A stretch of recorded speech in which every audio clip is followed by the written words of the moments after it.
Halo No Vega BKKBN, kita ketemu lagi di podcast yang ke-15 MPC Perwakilan BKKBN Provinsi Sulawesi Tengah. Bersama saya, wajah baru, tapi muka lama, Budiman, dan saya didampingi oleh teman saya, Lani. Kali ini akan menemani Pak Budi sebagai host yang perdana Pak ya di podcast kita ini. Saya bilang wajah baru, muka lama. Wajah baru, muka lama. Tapi sebelumnya boleh kenalan dulu nih Pak Budi sebagai orang yang wajah baru, muka lama di podcast ini. Boleh kenalan, Novega mungkin mau tahu dulu Ding. Kalau saya sebelum di sini di Hubala Kimas ini, Lani, ini di bidang latbang dulu masih bidang, sekarang kan sudah tim kerja gabung dengan Lani dan teman-teman. Nah, dari bidang sebelumnya lagi tuh di bidang KB. Nah, ketemu kemudian ditempatkan lah sekarang di tim kerja 4. Tim kerja 4 Hubala Kimas. Apa tuh Hubala Kimas, Pak? Hubungan antar lembaga, advokasi, komunikasi, informasi dan edukasi, dan atau serta hubungan antar masyarakat, panjang ya. Oke, itu dia tadi ya.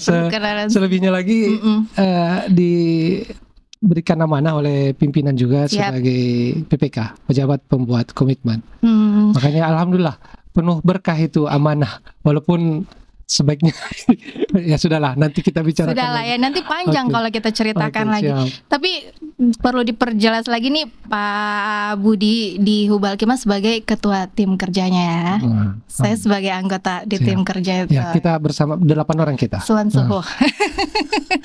Nah, kali ini sudah hadir nih juga. Kita tidak hanya berdua, tapi ada narasumber juga. Narasumber kita ini, kalau saya itu bicara pengalaman ya. Pengalaman saya sekian tahun itu di BKKBN itu, kalau bicara konsep, mungkin saya tahu konsep itu 1-2 konsep, tapi secara aplikatif, khususnya lagi bicara tentang bagaimana itu di lapangan, kerjanya seperti apa, petugas lapangan, petugas KB itu, saya tidak ngerti. Nah, sekarang kita punya narsum yang kita hadirkan langsung yang selain mengerti konsep ya pernah ada di lapangan, pernah berkecimpung. Beliau tahu persis apa yang terjadi di lapangan. Berarti beliau ini terkenal, famous gitu di kalangan penyuluh KB ya. Sangat. Istilahnya merakyat. Iya. Iya, sudah kedengaran suara ini. Langsung saja Pak. Langsung merasa. Oke, langsung saja kita hadirkan narsum kita, Kepala Perwakilan BKKBN Provinsi Sulawesi Tengah, Bapak Teni C. Suriton SOS MM. Selamat datang. Apa kabar? Sesama wajah baru. Terima kasih Budi, terima kasih Lani. Terima kasih sudah diundang di kegiatan podcast ini, karena memang kegiatan podcast ini saya pikir kegiatan yang sangat baik ya, sangat bagus untuk kita kembangkan, karena ini akan tentunya kita bisa bersosialisasi dan kita bisa memberikan informasi kepada halayak, bukan hanya kepada intiran kita, tapi saya berharap ini informasi-informasi selain sampai ke lini lapangan kepada masyarakat juga. Jadi podcast ini memang perlu dikembangkan. Apalagi dengan tentunya semangat baru ya, semangat baru dari ketua tim baru, ruangan baru, dengan tentunya pendamping-pendamping yang sangat solid. Saya berharap ini juga itu bisa dikembangkan, dan tentunya kita bisa mengundang juga narasumber-narasumber yang kompeten untuk segala macam kompetensi. Boleh disapa dulu di kamera. Selamat ini kepada para Novega. Kepala Perwakilan BKKBN Provinsi Sulawesi Tengah tentunya berterima kasih, dan saya Kepala Perwakilan BKKBN Provinsi Sulawesi Tengah hadir di podcast ini untuk bagaimana kita bersosialisasi, bertemu walaupun hanya melalui media, karena media ini adalah penyambung lidah tentunya bagi kami di provinsi di BKKBN Perwakilan Provinsi Sulawesi Tengah. Selamat kepada teman-teman yang bisa bergabung di Novega ya. Di Novega ya. Iya Pak kabar, ini kan selingan dulu, ini ruangan lama yang kita sulap atas saran dan petunjuk Pak Kabar, dan tentu saja juga seizin PPK-nya kami dan Ibu Sekretaris, kita coba menyulap ruangan ini untuk lebih representatif, lebih supaya para narsum juga itu termasuk Pak Kabar yang merasa enjoy di sini, nyaman. Nuansa baru. 1-2 jam tidak apa-apa ya. Yang penting ada lampiran. Ya, lampir. Narsum ini yang Oke, Lani, bagaimana Lani? Iya, tadi seperti yang kita bicara di awal bahwa Pak Kapar ini memang sudah merakyat ya di kalangan penyuluh KB. Jadi di awal ini mungkin kita mau tahu cerita Pak Kepala Perwakilan dulunya dari awal berkarir itu apakah memang menjadi seorang penyuluh KB hingga sampai sekarang menjadi kepala perwakilan, itu ceritanya seperti apa sih Pak? Iya, karena kok bisa? Dari ini PAM ya, PAM Suriton itu kan kayaknya bukan asli Palu. Iya. Ya, makanya kita mau dengar dulu dari awal mulanya. Betul itu memang. Kalau cerita pengalaman hidup, latar belakang, kalau mau cerita satu episode mungkin tidak cukup. Karena memang itulah perjalanan manusia, kita tidak tahu, hanya Tuhan yang tahu. Begitu juga dengan karir kita, tidak ada yang mustahil bagi kita. Kalau memang kita rencanakan, kita bekerja dengan ikhlas, saya pikir itu akan berhasil. Nanti soal hasilnya kan tinggal Tuhan yang tahu. Yang penting kita berikhtiar baik. Kalau memang belum pengalaman, kalau bilang familiar juga dengan PLKB ya memang karena memang saya memang berlatar belakang petugas KB dulu, petugas lapangan keluarga berencana. Jadi memang karirnya cukup panjang. Jadi pertama-tama kalau lihat kaitan dengan Pak Budi, sampaikan tadi Pak Kapar ini FAM bagaimana ya, FAM dari mana ya. Nah, FAM memang saya kebetulan memang lahir di Manado dengan keluarga di Manado. Jadi setelah melakukan pendidikan dari SD, SMP di Minahasa, dan di Minahasa khususnya di Kecamatan Langoan yang kalau di rame-rame baru-baru, karena ini sudah lewat Pilpres ya. Enggak apa-apa ya. Sudah aman Pak. Sudah aman. Kebetulan ya lahir di Minahasa itu di Kecamatan Langoan, bahwa itu asalnya sama dengan asal presiden sekarang. Kita satu kecamatan, tapi bukan berarti bagaimana ya kami memang, tapi saya tahu juga nanti setelah besar. Jadi saya dari kecamatan itu, satu kecamatan boleh kata sekitar, kalau dulu perjalanan sekitar 1,5 jam dari kota Manado, sekitar 1 jam 2 jam setengah. Jadi memang saya berasal dari daerah pegunungan ya, bukan perkotaan. Dan mengikuti pendidikan SD SMP di kecamatan itu, dan setelah itu saya masuk SPK Sekolah Perawat Kesehatan tahun 84 sampai 87. Dan 87 itu setelah selesai sekolah saya pikir untuk berkarir, namanya juga masih remaja waktu itu, kita belum tahu mau kemana. Ada informasi bergabung ke BKKBN, saya coba-coba melamar di BKKBN, BKKBN dulu, Kanwil BKKBN Sulawesi Utara. Sulawesi Utara ya. Dan waktu itu disuruh memilih kemana, ini dibuka Sulawesi Tengah. Nah, saya ikutlah, coba-coba ikut mendaftar di Sulawesi Tengah. Tahun 88 bulan 2 kami berangkat dari Sulawesi Tengah, dari Sulawesi Utara. Dari Manado ke Palu. Ya. Oh, mendaftarnya di Palu. Mendaftarnya di Manado. Oh, di Manado.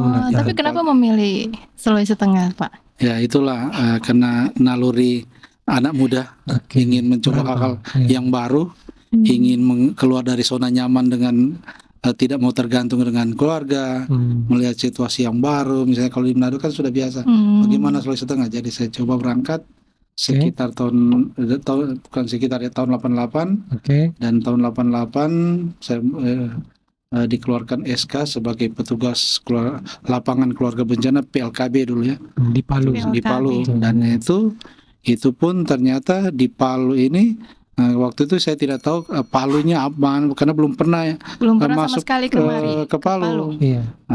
Waktu itu setelah keluar SK ditempatkanlah di Kabupaten Buol Toli-Toli. Karena dulu belum ada kabupaten. Jadi Palu ke Buol dan Toli-Toli. Oh, sekedar informasi ini, Novega, kalau ada yang belum tahu jarak antara Palu, Toli-Toli dan Buol itu, kalau kita berangkat subuh itu tiba di Toli-Toli itu jam 4 atau jam 6 maghrib. Lanjut lagi ke Buol itu jam 10. Jadi makan waktu sekitar 14 jaman sampai 16 jam itu. Iya, itu kalau sekarang ya, dulu beda lagi pasti. Apalagi dulu. Apalagi dulu. Sekarang yang lajar ini. Jadi kabupaten di ada Sulawesi Tengah cuma ada Kabupaten Donggala, Kabupaten Poso, Kabupaten Luwuk, ya.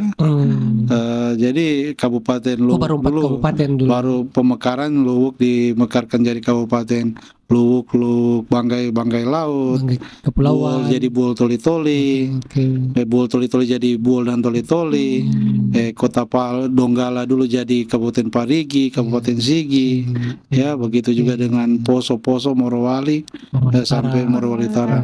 Jadi 13 kabupaten kota sekarang dari dulu yang cuma 5 kabupaten. Nah, setelah itu ditugaskan di Kabupaten. Kalau sekarang ya seperti Pak Budi lagi bilang, kita kalau ke Kabupaten Toli-Toli berangkat pagi sampai maghrib, ya.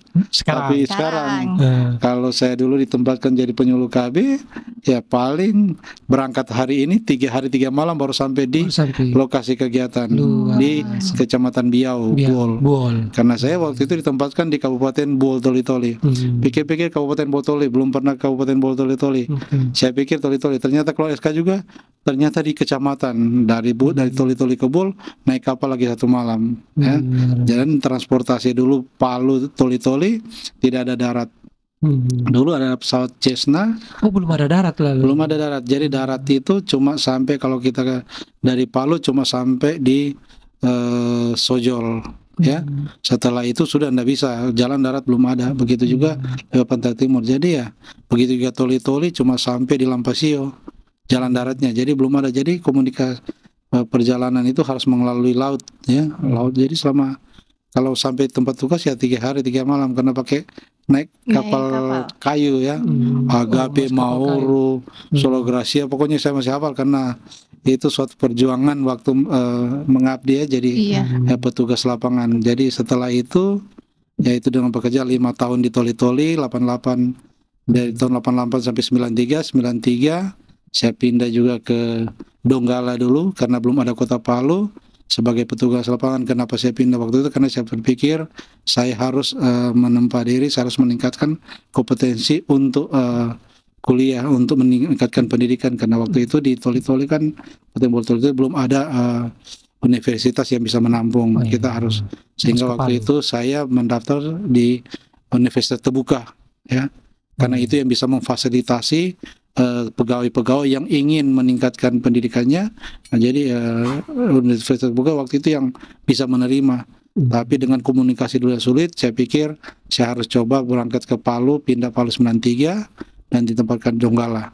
Dan panjang prosesnya 2009 saya bergabung di perwakilan BKKBN. Sebelumnya saya petugas lapangannya. Jadi dulu kan ada PLKB beralih ke penyuluh keluarga berencana. Jadi selama itu nanti 2009 saya bergabung di perwakilan dan ketemulah Budi. Nah, kita sebidang dulu, kita memulai karir, ya. Perjalanan dari staf. Banyak saya punya cerita itu. Jadi dari staf lah nih. Ini kita panjang dari staf. Saya sebagai staf di bidang KBKR, diangkat jadi kepala setengah tahun, jadi kasih Kespro, tapi dulu Kahibah, ya. Oh iya, Kahibah. Kelangsungan ibu, bayi dan anak. Nah, setelah itu untuk Kespro, jadi kasih Jalsus, jadi kepala bidang KB, kepala Latbang, jadi sama-sama Budi. Dan alhamdulillah ya kita bersyukur, yang karena kita kerja ikhlas, dipercayakan 2020 sebagai Kapper di Kalimantan Barat. Oh, Kalimantan 2022 Januari ditarik lagi, dipindahkan, kalau kita kembali ke pangkuan istri tercinta, ya. Gitu. Katanya Pak Kapper ini paket komplit, ya. Sudah kalau merasakan itu komplit. Kalau saya bilang tadi itu, kalau saya bicara hanya tahunya konsep, berarti saya hanya belum pakai telur. Dia sudah sampai di situ. Merasakan pahit manisnya pekerjaan di lapangan, di lingkungan lapangan, ya. Karena kalau tidak merasakan lapangan itu orang akan berpikir bahwa itu program itu kita jalan-jalan sepertinya mengalir, padahal peran serta teman-teman lapangan untuk mensosialisasi itu berat.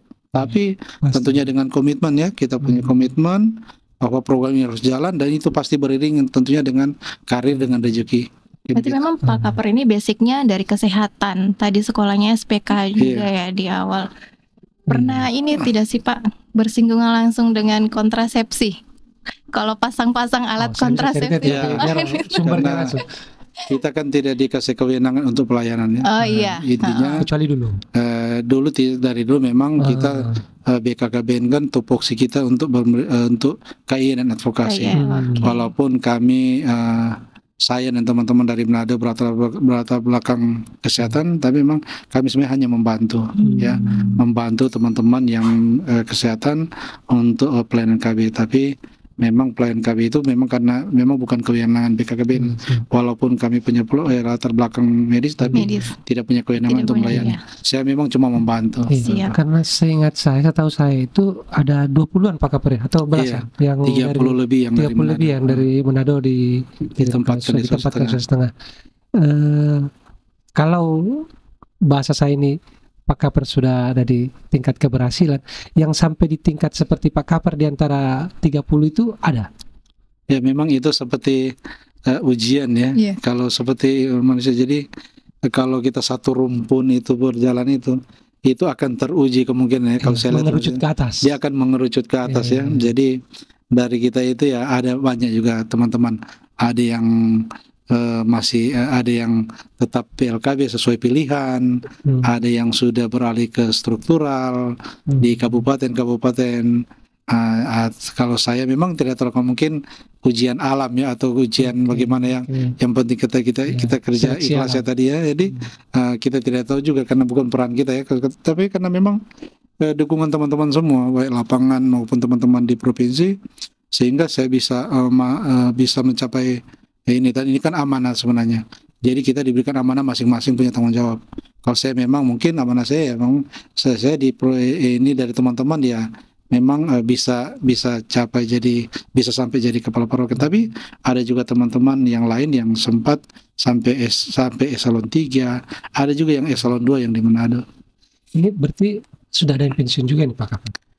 Kalau sama-sama kita sini sudah ada yang pensiun, karena ini sudah lansia Budi. Jadi saya sudah masuk di sudah pralansia. Ya. Kelihatan ya. Urutannya samar Pak. Muka muda tapi kelakuan tua, tapi fisik tua. Jadi itu karena kita enjoy saja, kita nikmati itu pekerjaan. Jadi teman-teman sudah ada pensiun, cuma karena memang eselon 2 harus pensiun 60, jadi mungkin masih 4 tahun. Tapi kalau tidak juga sudah 2 tahun lagi sudah pensiun kalau yang 58. Jadi ini sudah masuk karena sudah pralansia ini. Itu Pak, enjoy dan menikmati pekerjaan, resep awet muda. Satu lagi sebelum kita masuk ke program ini Pak Kapar, untuk situasi atau suasana yang sangat sulit yang Pak Kapar rasakan waktu di lapangan itu ada tidak? Ya. Memang kalau pengalaman itu sebenarnya yang paling berat lah. Semua itu punya pengalaman dan punya pengalaman yang bukan pahit ya, tapi memang berat. Itu bagaimana menyesuaikan itu sebenarnya paling berat sih waktu saya menyesuaikan dari kehidupan dari daerah kota ya, karena saya di desa tapi sekolahnya di kota. Saya harus menyesuaikan di tempat tugas yang betul-betul terpencil. Karena dulu kan masih terpencil daerah kabupaten, kecamatan Bio, semua kan masih daerah-daerah terpencil. Karena akses jalan itu belum ada. Bagaimana saya harus menyesuaikan dengan lingkungan, dengan tidak ada satu orang yang saya kenal, tidak ada keluarga, dengan adat istiadat yang berbeda, saya harus menyesuaikan. Tentunya itu suatu tantangan. Ini kalau berat, semua pekerjaan sih berat. Tapi kalau kita nikmati, kalau soal tantangan itu yang berat ini waktu kita mau sosialisasi program, karena kita kan masih waktu itu Sulawesi Tengah itu boleh kata masih bayang-bayangnya Sulawesi Utara, Sulawesi Selatan, sehingga waktu tantangan kita itu karena Medan ya, yang berat karena waktu itu tahun 88, 89 akses saja kita ke kabupaten kan cuma lewat udara, itu pun 1 minggu 1-2 kali pesawat, kalau kapal laut. Nah itu pasti Medan waktu itu yang berat.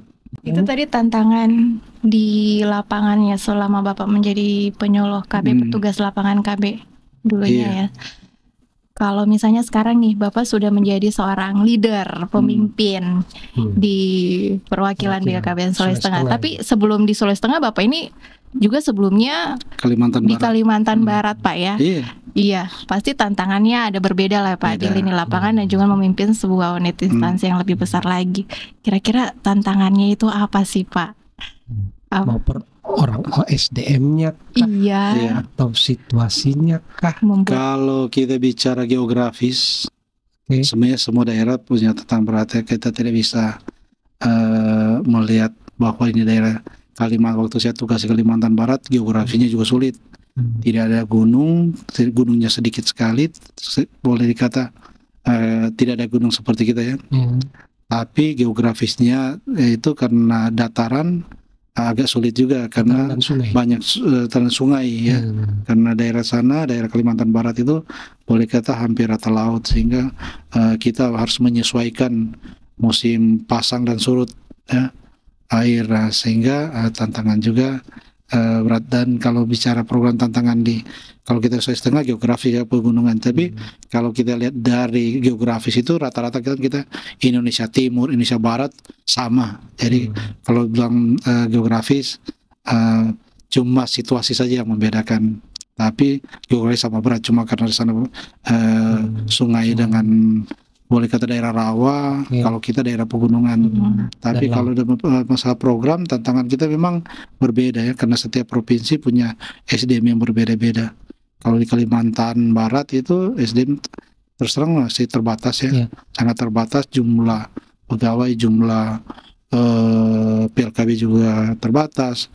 Begitu juga dengan dari faktor SDM-nya, dari faktor pendidikannya tentunya ya, karena kita masih banyak petugas lapangan yang ada di daerah-daerah yang betul-betul mereka bukan tidak mau maju, mereka mau maju, cuma akses untuk itu yang agak sulit dulu. Seperti saya sampaikan tadi bahwa dia untuk meningkatkan kompetensi dia harus ke Palu, akhirnya itu yang menjadi tantangan sebenarnya teman-teman yang ada di luar kota dulu waktu zaman saya dulu.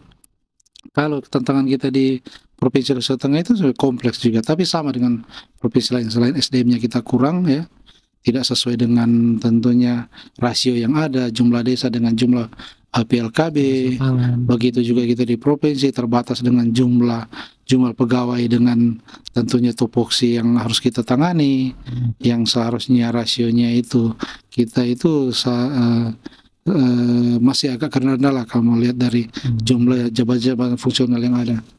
Dan ini tentunya menjadi tantangan bagi kita semua, karena dengan keterbatasan ini bukan berarti kita tidak bisa melaksanakan program. Jadi kendala kita di situ bahwa memang kita SDM kita masih kurang ya, dan ini bukan hanya Sulawesi Tengah, malah ada provinsi lain yang betul-betul lebih kurang dari Sulawesi Tengah. Makanya harus tetap bersyukur. Iya, kita harus bersyukur bahwa kita masih lebih dari provinsi lain ya. Saya sudah lihat, saya sudah di Kalimantan Barat, saya sudah berkomunikasi dengan teman-teman kepala perwakilan, banyak kepala perwakilan yang sampaikan saya di kantor saja ada yang tidak sampai 30 orang pada provinsi. Petugas lapangannya itu saja cuma sampai 30 orang lebih dengan medan yang berat. Nah, tentunya kekurangan kita itu kita maksimalkan, tantangan ini menjadi peluang ya, bahwa dengan ada banyak masalah tentunya kita akan berinovasi. Kita akan menutupi masalah-masalah itu dengan inovasi. Jangan Budi orang badiam-badiam karena kalau kita diam lah nih, kita akan tertinggal dari teman-teman yang lain.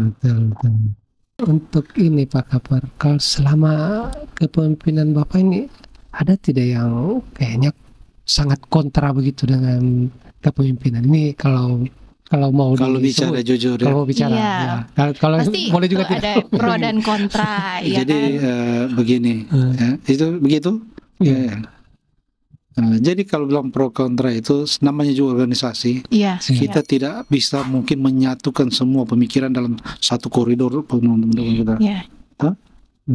Jadi soal pro kontra itu biasa dan wajar akan terjadi. Justru di kontra itu ada suka tidak suka, itu justru kita jadi pembelajaran kita bahwa ada hal-hal itu yang harus kita perbaiki. Bisa saja orang suka sama kita cuma karena ada kepentingan, bisa saja dia pro kita karena dia ingin ada perbaikan. Jadi pro kontra kita ambil dari positifnya. Jangan kita ambil pro, orang kontra itu belum tentu dia kontra dalam arti tanda kutip untuk, kalau memang dia untuk membangun kenapa tidak? Dan untuk memuaskan orang itu tidak mungkin seorang kepala akan memuaskan semua personil yang ada. Karena kalau aturan itu diterapkan tentunya itu pasti ada yang pro dan kontra. Itu kan masalah saja dengan aturan. Kalau kita mau terapkan aturan itu, karena ada yang suka tidak suka, ada yang mendukung tidak mendukung.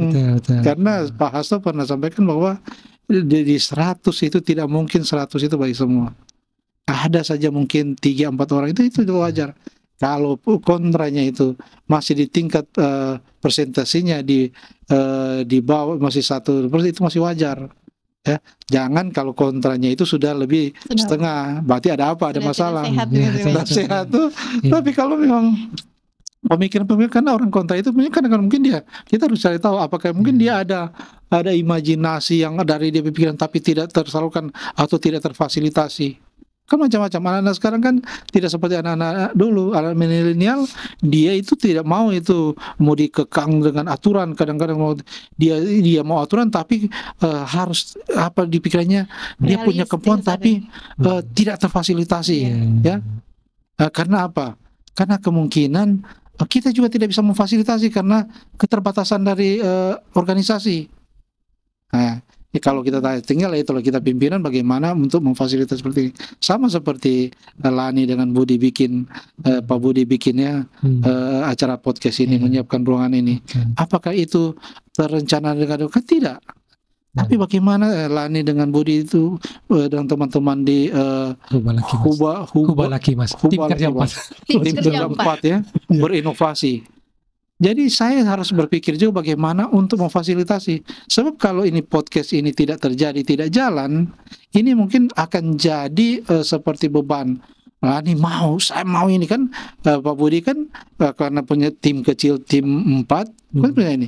Jadi harus ada masukan. Ini kalau tidak betul-betul di itu bisa saja lah nih. Bisa stres, bisa jengkel, bisa marah. Kenapa Pak? Saya punya keinginan podcast itu bagus.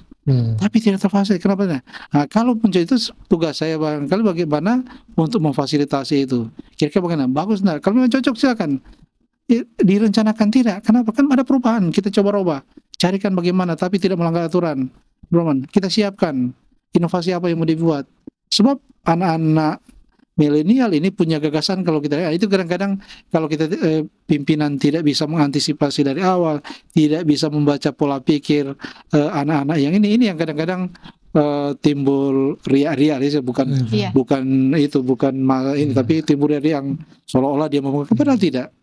Dia bukan memberontak, dia bukan kontra, cuma kenapa? Dia ingin untuk walaupun didengar itu sama yang di rumah.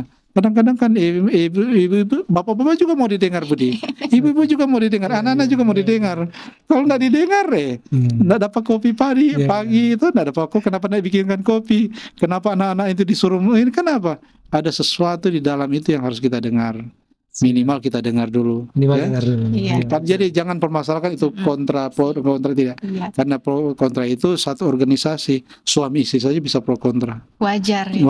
Cuma bagaimana kita melihat dari sudut pandang mana, kan? Setuju sih dengan Pak Kepala tadi bahwa kita tidak bisa memuaskan semua orang. Dan namanya kalau menjadi pemimpin itu bagaimana ya Pak? Lebih baik kita untuk mengambil keputusan daripada tidak sama sekali. Walaupun tidak memuaskan itu pahit. Untuk satu dua orang. Tapi harus berpikir bijak. Karena kepentingannya apa? Dampaknya apa? Kalau dampaknya istilah moderatnya lebih ini kan kita harus memilah-milah. Kalau dampaknya lebih besar untuk kebaikan, kenapa tidak? Jadi kita harus ada skala prioritas sehingga dalam permasalahan menentukan itu pro kontra itu ada prioritas mana. Jadi itu kira-kira Pak Budi yang